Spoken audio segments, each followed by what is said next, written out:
Isang mapagpalang oras sa lahat. Sa video kong ito ay gagawa ako ng isang masarap na merienda. Ito ay ang steamed tinupig na yam with cheese. Try nyo guys at sigurado napakasarap niya. At ito yung mga ingredients na aking ginamit. Ito yung yam, babi na in-steam ko siya at saka ko siya minash na ganito. Yung aking nabili dahil malagkit siya. Tapos maglalagay ako ng ubi flavor na condensed milk. Condensed milk ang aking ginamit upang hindi na ako maglagay pa ng asukal. And maglalagay din ako ng 250 grams na lapong na malagkit. Yung glutinous flour. Maglalagay din ako ng gata. Ayan, at hahaluin ko lamang siyang maigi.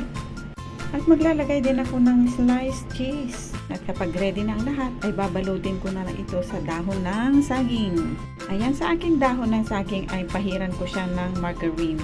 Ayan, at saka ko siya lagyan ng gabi mixture. Ayan, at maglalagay din ako ng kanyang cheese. Ayan, gaya nito.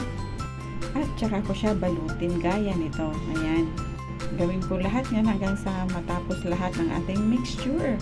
Ayan, at kapag nabalot na natin lahat ay i-steam ko na siya.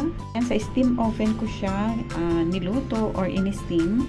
Steam ko lamang siya ng mga 1 oras. At ito, luto na ang aking sarap na merienda. Ayan, tikman na natin.